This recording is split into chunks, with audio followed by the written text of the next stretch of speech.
So let me just kind of start from the top in the sense of how your retirement is structured, and then how it can be impacted, just like you said, personally in regards to coming from the private sector. Or I have a lot of clients who are professors that may adjunct somewhere or may teach online that pays into Social Security, things to that effect. And those are kind of the triggers that may impact the windfall elimination provision. And I'll talk about that term in a few minutes and just really what it is and how it does impact you. And then some strategies and tactics around how to try to minimize that or offset some of that, so that way you can get the most amount of money in retirement. I do want to add in one more point, Mike. With Hill College, in every institution that's out there, they have a limited number of approved providers in regards to working with their employees, because they don't want everybody coming in to talk to their employees, especially with these types of nuances that are out there that may negatively impact them in regards to their retirement. So I work, I'm on campus probably every 2 or so weeks, barring what happened this week out there with the weather, and really just meeting with clients, as well as if you have general questions, call me, email me, whatever it is. I'm more than happy to do that. I work closely with the HR benefits department, so I can assist in any way that's out there. So with that being said, what I'd like to do is just kind of start from the top. Go back to the first day when you got hired with Hill College. In that new employee orientation, they went through a bunch of different things that said, hey, you have a 90-day period to decide your retirement future. And they talked about, okay, you have option number 1, which is the Teacher Retirement System of Texas. Basically, that is your pension. And it's a very simple formula. It's really based on your years of service, what your average income is, and the multiplier is you get basically for every year that you work 2.3% of your income. That's how that formula works out there. Doesn't really change. You could be at Hill College and move on to ABC College. It's just going to follow you everywhere that you go. So that's your first option, or that's one of the initial options you can select. They also will, depending, and all of you are in the classified employee side. So, and what I mean by that is you're eligible for what's called the ORP, or the optional retirement plan. Same amount of money gets put in, the same match from the college and the state go in, but you get to control how you want to invest that money. Unlike the teacher retirement, where it's a guaranteed amount, meaning whatever your income is, the average income at the end, multiplied by the years of service, multiplied by added with your age, that's your formula, that's what you get. In the optional retirement plan, it allows for you to be more aggressive, be more conservative, anything in between. You get to call the shots, basically. And typically, people like me that are approved providers, you will select one of us to help you with that. I have some clients that tell me, hey, Asim, I just want to invest in A, B, and C, and I want to leave it alone and let it grow that way. I'm comfortable selecting it on my own. Some will say, hey, I have no clue. You tell me what I need to be doing. So we'll have a dialogue around what's your time horizon, what's your risk tolerance, important pieces of information to be able to come up with the allocation of investments that make sense for you based on where you are in your life. So those were the initial options you had to select from. The HR benefits people probably said you got 90 days to select this. And once you make this decision, it is an irrevocable decision. Meaning if you selected it from day one, doesn't matter, you will never be able to change unless if you leave the system and go to a position or to an organization where you don't have that choice.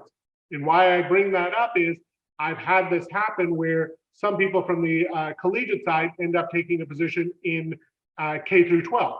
So they don't have the optional retirement plan available to them. Then you will drop into TRS. And so we've had that happen out there. But for the most part, if you left Hill and went over to, let's say, Navarro or Trinity Valley or any of the insert blank institutions in the area, this is just going to follow you along. So that's the backbone. That's the primary source of your retirement income. So be it defined income, that's your that's the TRS pension, or you go with the variable side, which is the optional retirement.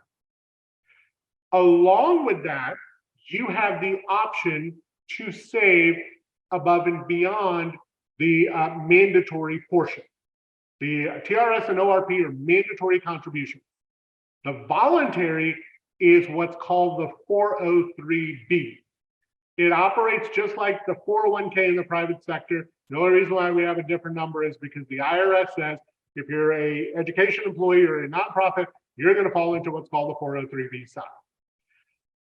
With that, you get to decide how much you want to put in. You can put as little as you want, all the way up to $22,500 this year, and keeps going up every year as the cost of living adjustments happen out there. So with that, that's the piece you get to control. Why I'm talking about that account is actually a great way to delay the Social Security government, the windfall elimination provision that I'm going to talk about in a few minutes. So what most employees will do is do the mandatory piece, which is TRS or ORP, and will start to open up a supplemental retirement account through their employee, that's the 403B, and start contributing into that. I have some clients that are putting, let's say, $100 a pay into it. I have some clients that are, putting the max in. It just depends on your situation. You're not married to the amount of money. You can increase, decrease per pay period if you want.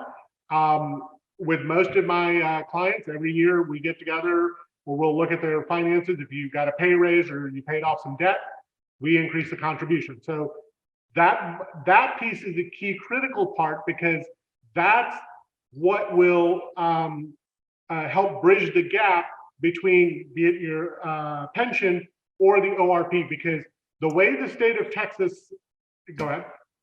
I was just wondering, with TRS, where is that going? Is that invested? I mean, we can't choose where it goes, right? Right. You have no control over the investment of it. There's a investment committee within TRS. Their job is to make sure that they grow the assets more than what they are required to pay out to you.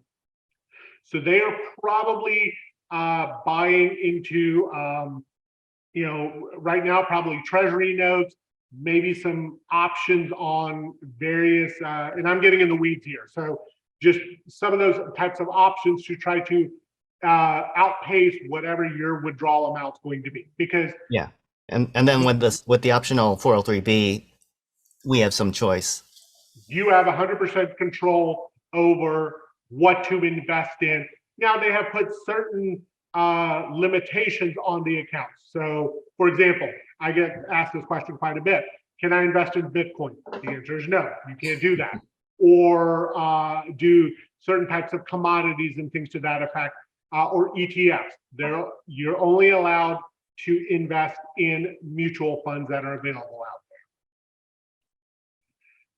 So with that, what starts to happen is, as you're building up your retirement assets in the state of Texas, good, bad, or indifferent, they do not require all colleges or education entities out there, educational entities, to put into Social Security. Now, some colleges and institutions do, most do not. So what starts to happen is you're really reliant on your retirement plans available through your institution. But as savvy employees out there, you guys are going to look around and say, okay, I have an opportunity to pick up some extra income from another online institution. I get this quite a bit, where they do pay into Social Security. So what starts to happen is you're now starting to build up outside income that is Social Security eligible, yet your primary source of income is not eligible for Social Security. The moment you pick up any income that is Social Security eligible, it triggers what's called a windfall elimination. And that provision states if you have taken or have any income that was Social Security eligible, it will reduce the amount of money you will get from Social Security. The reason being is they do not want you to basically or essentially double dip where you get your max Social Security benefits as well as your, be it your pension or the ORP or the optional retirement plan that's available to you. Now, there are thresholds per year of income if you, and what that means is if you have enough Social Security eligible income, you're not penalized for that year. So there's an entire chart, and I will show you that in a minute here. Every year you can look at your income and see if you were ahead of that number or behind it. If you were ahead of it, no penalty for that year. It doesn't count against you, it counts for you. If you were under that number, then you will be penalized. Simple number for this year is roughly if you've got to have at least 26,000 of Social Security eligible income in order for this year not to count against you. But back in the 80s and early 90s, the threshold may have been $1,000, $2,000, $3,000. So some of you may have previous years where you picked up those. So as I work with you, or as I look at the chart, I look at the clients and I say, you have X amount of years eligible.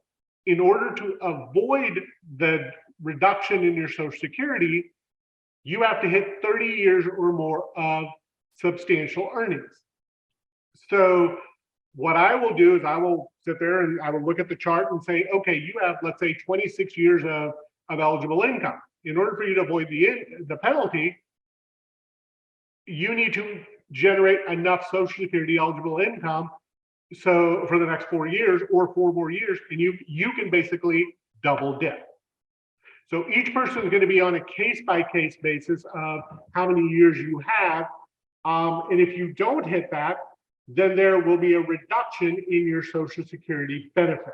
You don't lose it all, you just get it reduced. Mike? Yeah, so Social Security income isn't necessarily your total income you've received. It's subject to some things, right? Right. It's basically, if you look at your pay stub, you guys don't pay into Social Security, Medicare, et cetera. So what they're looking at is that's the income. So if you have a private sector job, let's say you work part-time at, I'll just use an example, at Lowe's, and you have that income coming into you, they're paying into Social Security. So on that pay stub, you will see Social Security benefits, Medicare benefits, et cetera, being taken out. So when you look at your Social Security statement each year, when you go to SSA.gov, it will show how much was paid into the system and how much was your total income. So I have to look to see on that chart, how many years did you pay into the system, and was it at that year's threshold? If you were okay above it, then you're okay. If you were below it, that year is going to count against you. That's how we come up with that.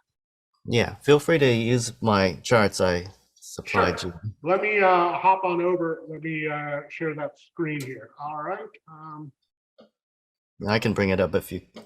Yeah, I think you have control. I believe if you can pull it up, that would be great. Yes. Yeah, which one?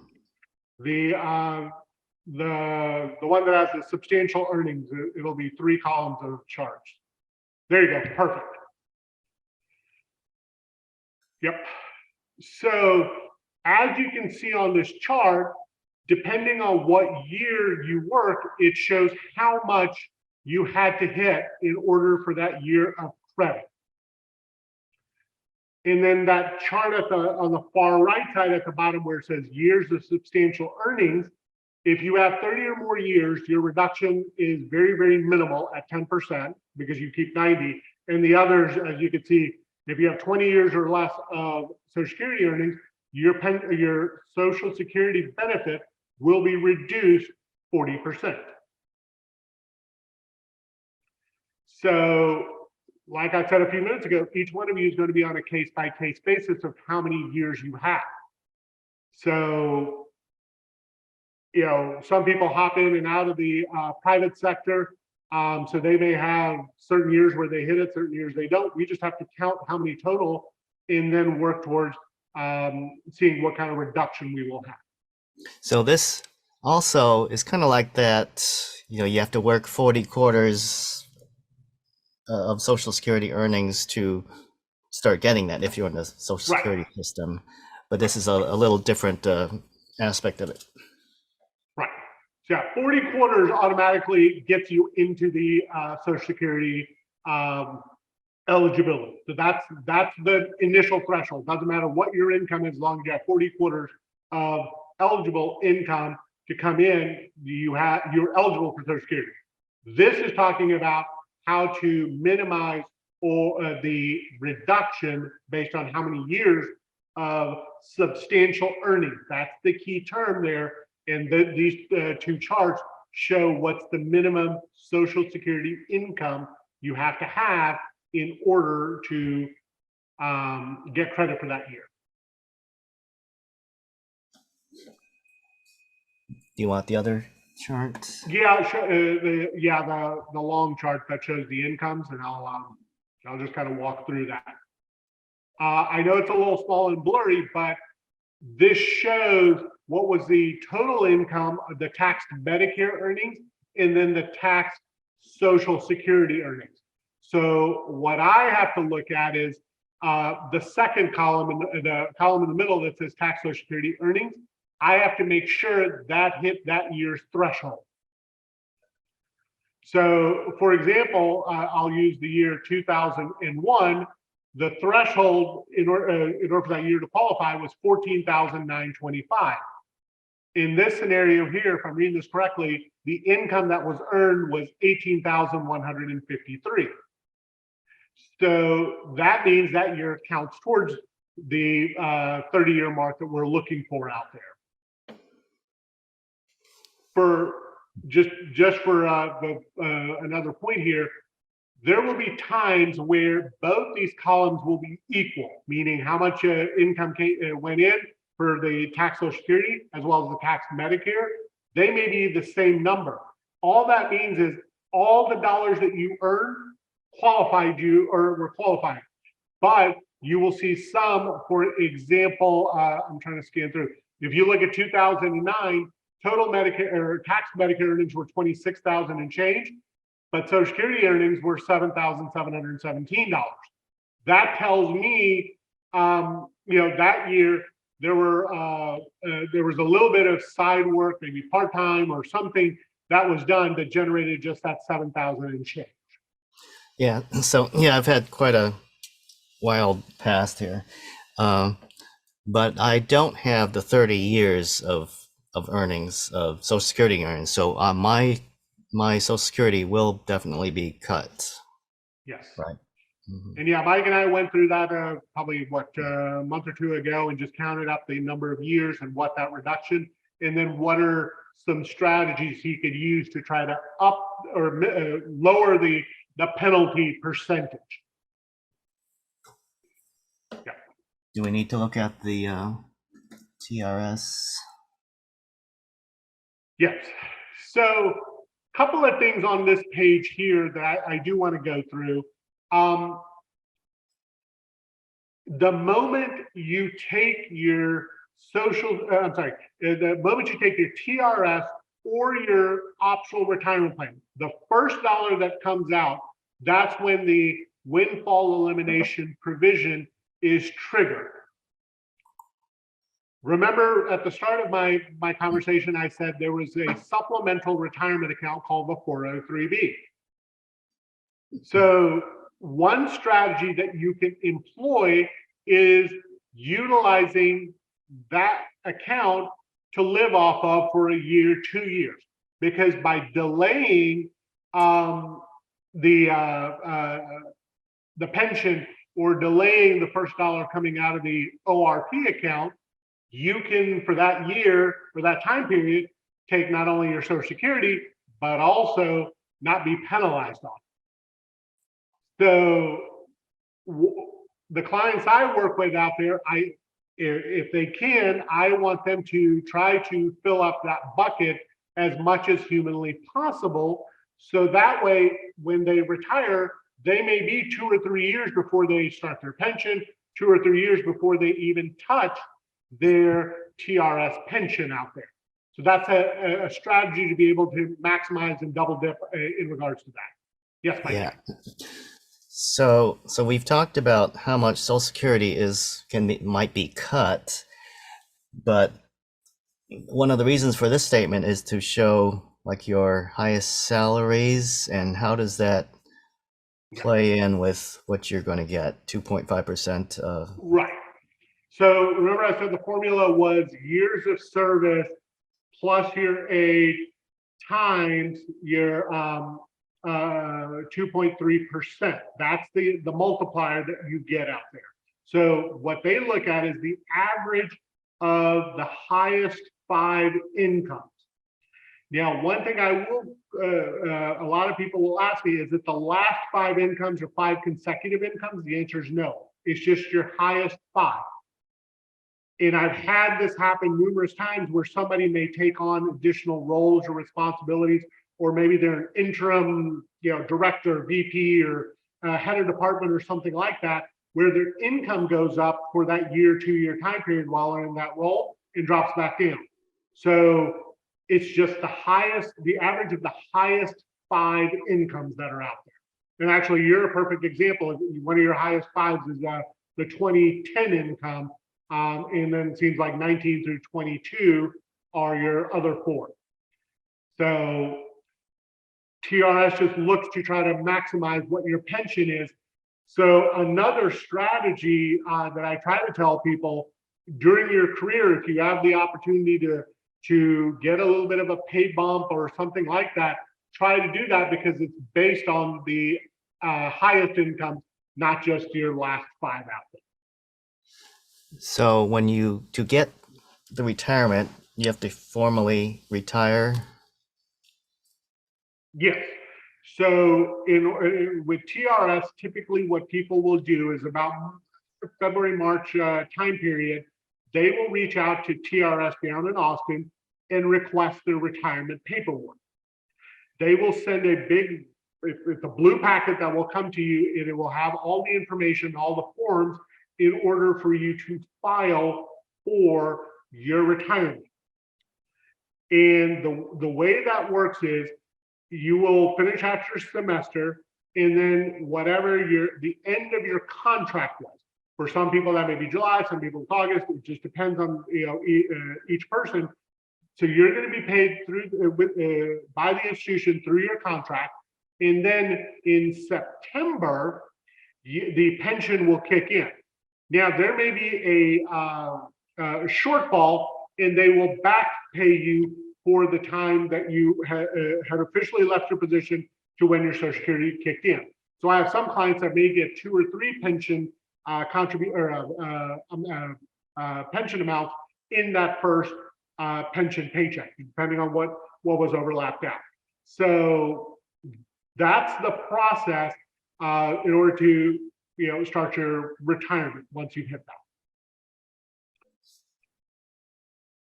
All right. The box on the upper left-hand side talks about how many, what tier you're in and the years of service. The reason why I bring up the tiers is, for some of you, you may have, or you may be eligible for what's called the tier 1 side, which allows you to take a portion of your pension as a lump sum. If you're eligible if you're a tier 1, you're eligible to take up to 3 years of your annual pension as a lump sum when you retire. So let's hypothetically say your pension is $40,000 a year, for conversation's sake. You could take up $40,000, $80,000, or $120,000 out of the TRS pension and take it as a lump sum. You could have them directly deposit into your bank account, which I would not recommend, because you will be taxed at a very high rate. Or what I would say probably 99% of the people will do is they will open up an IRA and we will roll those assets into that. So that way you have those assets available to you. Now, the trade-off there is your pension monthly amount will be reduced. And there's when you get the paperwork from TRS in Austin, they will have that information in there that may say, right now your pension is $4,000. If you took the partial lump sum, your pension now becomes, just use the number, $3,500 a month. So it will show what the reduction is. The reason why I bring this up is I've run into this situation where clients don't have enough outside savings for retirement, and what they don't want to do is lock up all their money in the pension. So this way it allows you to pull out some money and create what I call like a rainy day fund. So that way you have some assets on the outside if you needed additional income or some large expense that came along in retirement. So that's an option. That's why those tiers are on that sheet.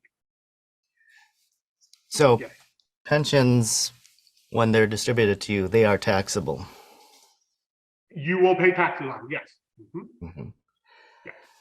So I wanted two things to summarize everything really in easy language, and then everyone think of a question for Asim.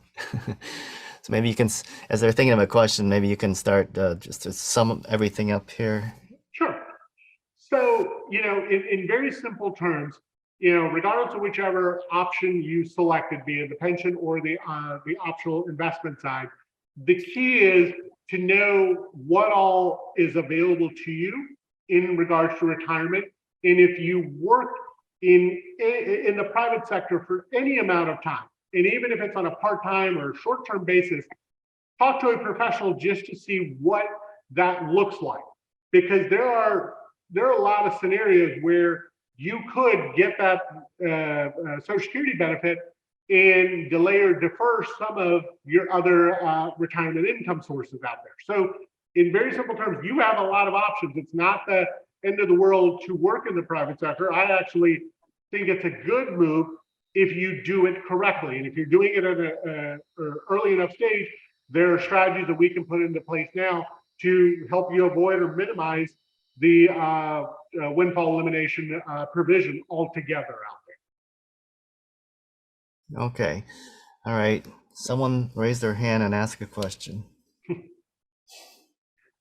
thing you guys do to your students. What? Right? Well, what if upon retirement, I do start working in the private sector, and I've already got way more than 40 quarters in Social Security years ago. So how will that be impacted, or how will that? Well, as long as you're collecting your Social Security and you've retired out, you could double dip all day long. Meaning you can collect your Social Security as well as work in the private sector if you've hit the criteria for your 40 quarters as you're talking about. Okay, I do have the 40 quarters, but I'm not sure if each year I met the threshold. And then what if I decide to start working part-time in the private sector upon retirement? I will have Social Security deducted, and will that, and it will only matter if I make above, let's say $26,000. Let's just say that's the threshold for that year.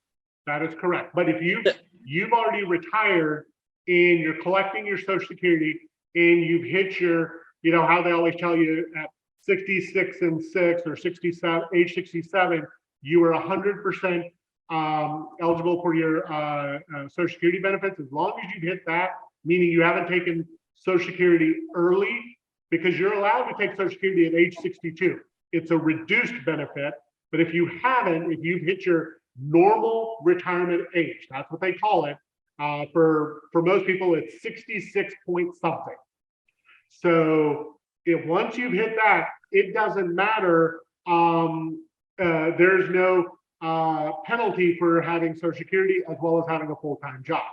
If you're in that age 62 to normal retirement age, there's a max amount you can make before they start to reduce your Social Security down, because they don't want early retirement and people collecting Social Security on top of Okay, but so if you retire after the age where you start collecting Social Security has passed, if you're working in the private sector, you won't be penalized, is what you're That's saying. correct. You can work as much as you want. That is correct. Okay.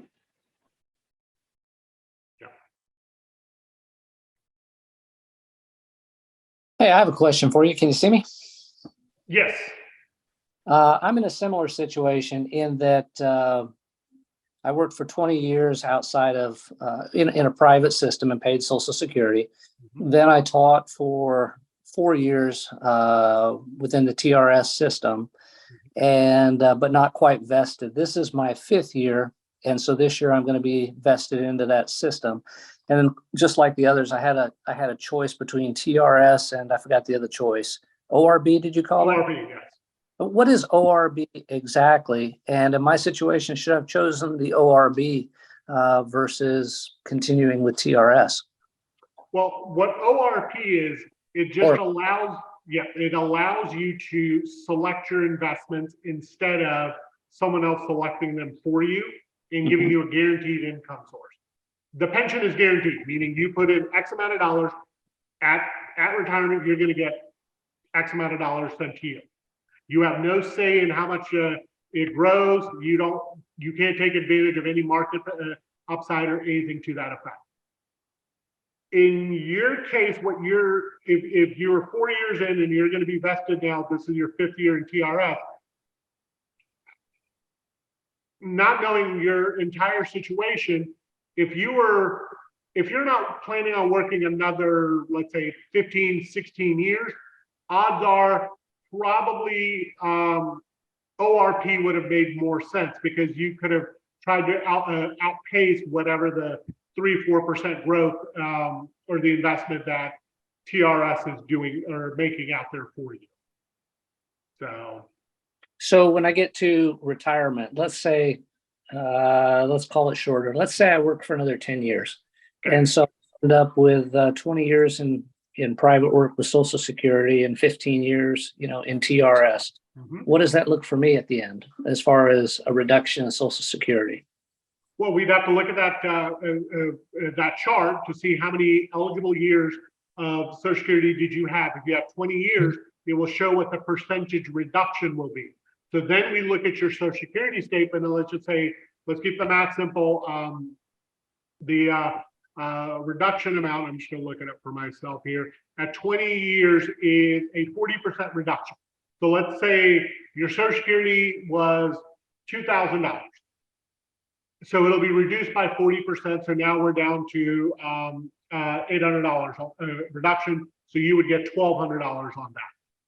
But on your Social Security statement, and I'm kind of getting in the weeds here for just 1 second, there will be a maximum amount that they will reduce it by.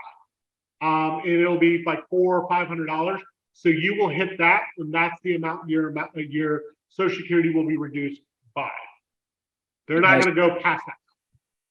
40% is a pretty big hit. I mean, for 0 to 20 years. I mean, that's it's not graduated. It's just 20 years. Yep. But it does. What determines that max level that they won't go past? It's based on a couple of factors, but the main one is what has been your average income that you reported into Social Security, as well as how many years before you collect or you're eligible for Social Security. So for some people, let's say the first 20 years, so let's say they came out of college, grad school, and they're whatever, let's say 25 years old, and they work in the private sector. So they're age 45. 45 to 66, 67, that's a long time period for them to work in a non-Social Security eligible position. So the amount of the reduction will be a little bit lower because the government has time to offset what that penalty will be. But if you're, let's say, hypothetically 60 years old, meaning you worked in the private sector initially, worked in the public sector initially, and then went into the private sector, that they don't have enough time to offset that number, so that the max reduction will be a slightly larger amount. I've never seen it pass like $520. I've never seen that. So it's typically $400 to $500 has been the range there. Okay. One last question. When you say TRS versus ORP, there's no option to elect out and just pay Social Security, is there? No. Just curious. Hill College is not paying the Social Security altogether. None of their employees pay into it. So the college doesn't pay into it. So you don't have a way of opting out and saying, please pay into Social Security. You can't do that. Understood. Yeah. Thank you very much. No problem. Yeah, so I had to contribute to a Roth and a traditional TSP. So can I roll that into the TRS or to a to the 403B? If so, is it something that you would actually recommend? Well, the Roth, you would roll into a Roth 403B. So we have to keep the taxation the same. And did you say you had a TSP, a thrift savings plan? Yes. Okay, so the TSP can be rolled into a 403B as well. Yeah. And it does help you if you were in the private sector, because again, those are dollars you could pull out first and try to delay your withdrawal from your pension or your ORP account, depending on which one you're in. Yeah. Okay, so then would it just be better to just leave it where it's at and let it continue to grow there? Depends on the investment side of things. I don't know what they're invested in or what options are available. I know with through a savings plan, you have a couple of options that I can't remember exactly the letters or what each one is. iPhones. Yeah. So it just depends. I mean, you know, in the 403B, you have the entire universe of mutual funds available to you. So you have, you know, a couple thousand options, so you can be aggressive all the way to conservative and anything in between. So it really just comes down to choice, the investment choice. Okay, thank you. So awesome. So when we have you manage like a 403B funds into, you know, retirement, do you suggest investments, or do we have to, or how does that work? It's actually, it could be either one. I have some clients, like I said, that will say, hey, I want to be an A, B, and C because that's what I feel comfortable with. I've done my research. I would probably say 95% plus of my clients will say, tell me what I need to invest in. So from there, my investment philosophy comes in of, okay, let me find out where you are at today. Where do you want to be tomorrow? And what's the risk reasonable way to be able to, you know, get from point A to point B. And from there, I will come up with an investment plan.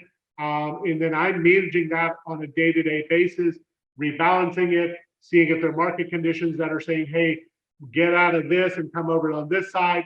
That's what I'm doing. I'm actively managing the account out there. Sagar, do you have something? No, I'm good. Thank you. This is like a class here. I know. So just for the record, because I'm recording this, Asim, what's your email address? Sure. My email address is AAWAN at Lincoln, LINCOLN, investment, noS.com. So it's my first initial, last name, Awan, at LincolnInvestment.com. Okay, what else do you guys want to talk about? I have another question real quick. Is there a penalty for actually transferring from a TSP into another account? No. No? Okay. Okay, another question from me. Does whether it's Social Security or TRS, does whatever amount you have for Social Security, I mean, for that benefit, does it ever run out?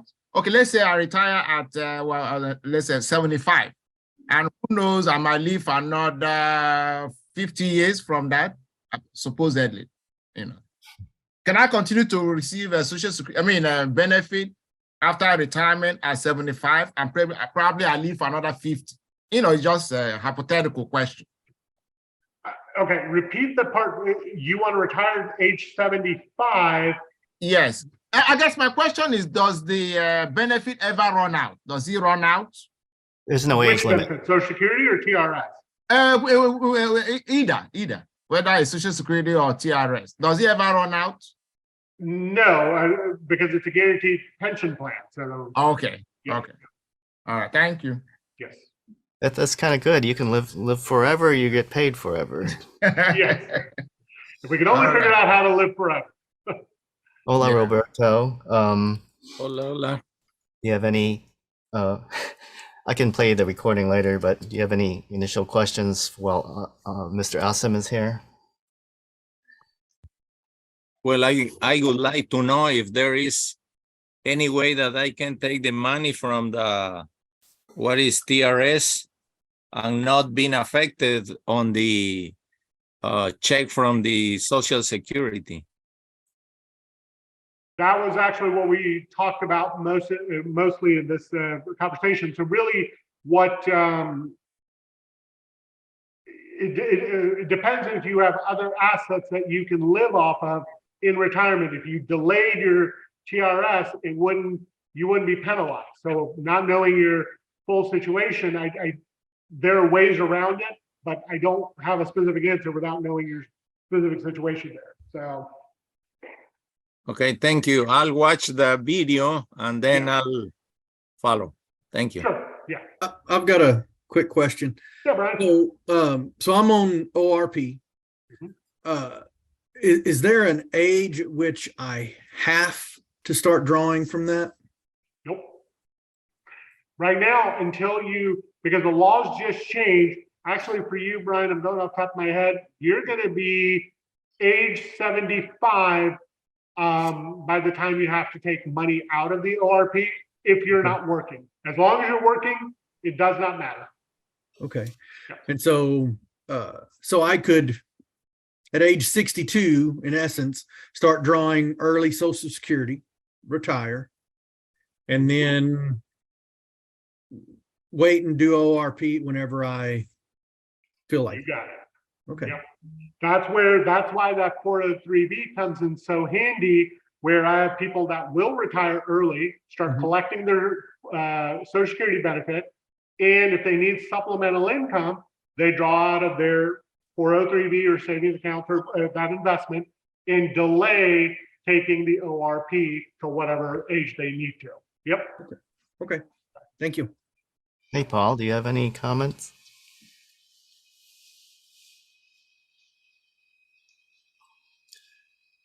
No, I'm good. This is mostly affirmation. Okay, good. I would imagine some instructors would have had TRS completely their whole life and don't have to worry about anything, right? Yeah, I've had some people that have worked 30, 35 years and, they're getting a large amount, 80, 90% of their highest income. They're like, yeah, I don't have to worry about anything. I can live comfortably off of this. Yeah. Would that be better than Social Security? Depends on what their average income was and what their income need is. So if you've never paid into Social Security, you're never going to miss it because you don't know what it is. So I mean, about 2 weeks ago I met with a teacher that's retiring after 32 years of being in a TRS plan. He's like, I have no idea what Social Security would have been. Don't care. Never paid into it, so I don't have to worry about it. Yeah, I think I am one of them. Oh yeah, You okay. paid Yeah. to TRS. Yeah. Yeah, there's a lot of people, and there's nothing wrong with that. So don't feel like, oh, well, TRS is not as good as ORP or vice versa or Social Security, because if you've never paid into it and you've stayed in this position or been just in the TRS side, depending on your years of service, you can have a very robust pension coming to you for the rest of your life. And you don't have to worry about, okay, market fluctuation or anything to that effect, or am I going to run out of money? Every month, you're going to get X amount of dollars deposited into your bank account. So what's the minimum years of service?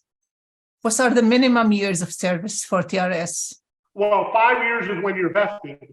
After that, so that's when you can do it. But Probably, you got to get to what's called the rule of 80 to get the amount. So that's age plus your years of service. So if you've got 5 years, you're what, 75 before you can, age 75 to collect a pension. Typically, if you don't have that many years, most people will just withdraw their money from the TRS.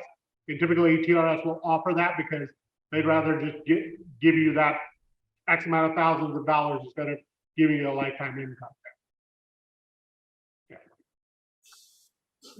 So basically depend on each case, what is the scenario and what are the resources. Right, yeah. But if you've been a lifer in TRS, I mean, they're not going to they'll give you the partial lump sum option. Odds are you're probably tier 1 if you're 30 plus years of service. So you'll have the option to take the partial lump sum out. Now, I will tell you this, having done this for 23 years now, I very rarely, if ever, advocated taking the partial lump sum out. But I will say here in the last probably 2 or so years, with this whole great resignation and large outflow of TRS eligible people, be it in higher ed or K-12, because you're both, even though you're separated of what type of work you do, you're still in the same system. What we're starting to see is a large exit, and I can see TRS coming. They haven't said anything officially, but I can see them putting more restrictions on when you can take the pension, or maybe a minimum age or something to that effect. That's why if you're close for retirement, we'll do the math. Usually it makes a lot more sense now to take the partial lump sum than it did, let's say, 5 years ago. So I guess I won't. okay. Sorry. Go ahead. Go ahead. No, I was gonna say I probably won't see all those gift cards I sent to Social Security. Anthony? Yes. I don't understand these on the TRS side, tier 1, tier 2, tier 3, 4, and so on. Okay, I think I'm on tier 3. So would that tier change to 4, 5? I don't know. At tier 3, you will not qualify for the partial lump sum. Okay, but would that tier change? Would it ever change? Or is that what I'm permanently is that what I will be permanently given? Tier 3, not 4, not 5, or whatever. Tier 3 is just the formula in order for when you're eligible. You're probably what's considered a rule of 90, meaning your age plus years of service have to equal or be at or above the age of or the number 90 in order for you to be able to start your pension. That's what that means. I have to be 90 years? No. Your age plus the number of years you have worked has to be 90 or greater. The sum of those two numbers has to be at or above 90 in order for you to be eligible to start your pension. Oh, okay. I got you now. Yeah. Yeah. Yeah, you can retire before the age of 90. You're okay there. All right. Okay, so if there's no other pressing questions, we're gonna let him go. So thank you very much, Asim. Yes. Anything else? Good. I appreciate the time, and I appreciate you guys hopping on. I know it's kind of a semi-snow day, whatever, but hey, appreciate you carving out an hour to listen to me talk about this. So if you have any questions, feel free to reach out. You can get my information, or you can get it through Mike. But I appreciate it. You guys have a great day and a great weekend, okay? You too. Thank you very much. You're welcome. Very Take care. much. Thank Bye-bye. you. Sure.